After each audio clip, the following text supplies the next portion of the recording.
31 సంవత్సరాలు కదా నాన్న నీకు. హస్బెండ్కి వచ్చి 37 ఇయర్స్. ఈ అమ్మాయి వాళ్ళ హస్బెండ్కి పెళ్ళై 10 సంవత్సరాలు అయింది. ఆల్రెడీ ఒక బేబీ ఉంది కదా నీకు. బేబీ వయసు ఎంత? 8 సంవత్సరాలు అండి. పెద్ద బాబు ఉన్నాడు, 8 సంవత్సరాలు. ఈ తర్వాత తనకి 8 రోజుల వరకు నిలబడలేదన్నమాట. చాలా చోట్ల తిరిగినప్పుడు అక్కడ వాళ్ళు ఏం డయాగ్నోస్ చేశారంటే ఈ అమ్మాయికి లెఫ్ట్ ట్యూబల్ బ్లాక్ ఉందని చెప్పారు. లెఫ్ట్ ట్యూబల్ బ్లాక్ ఉంది, PCOS ఉంది అని చెప్పారు.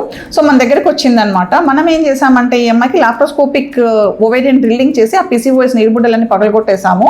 హిస్ట్రోస్కోపీలో క్యాన్యులేషన్ చేసామన్నమాట. ఆ హిస్ట్రోస్కోపీ క్యాన్యులేషన్ చేయటం వల్ల తనకి ట్యూబ్ బ్లాక్ అనేది పోయింది. నీట్గా ట్యూబ్స్ అన్ని క్లీన్ అయిపోయినాయి అనమాట. ఆ తర్వాత మనం 2 months తనకి ట్రీట్మెంట్ ఇచ్చాము. ఫస్ట్ మంత్లో తనకి నిలబడలేదు. సెకండ్ మంత్లో మనం ట్రీట్మెంట్ పెట్టిన తర్వాత IUI చేసాము. IUI చేసినప్పుడు తను సెకండ్ మంత్లో కన్సీవ్ అయింది. ఇప్పుడు నీకు 6వ నెల కదమ్మా? 6వ నెల జరుగుతుంది. 5వ నెలలో అనామలీ స్కాన్ కూడా అయిపోయింది. అంతా బాగుందండి.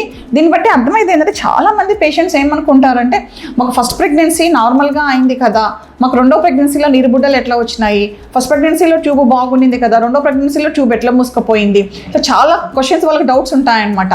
ఫస్ట్ ప్రెగ్నెన్సీ నార్మల్గా మీరు కన్సీవ్ అయ్యి మీరు నార్మల్గా డెలివరీ అయినంత మాత్రాన 2వ ప్రెగ్నెన్సీ కూడా మీరు నార్మల్గా కన్సీవ్ అయ్యి నార్మల్గా డెలివరీ అవుతారన్నది లేదండి.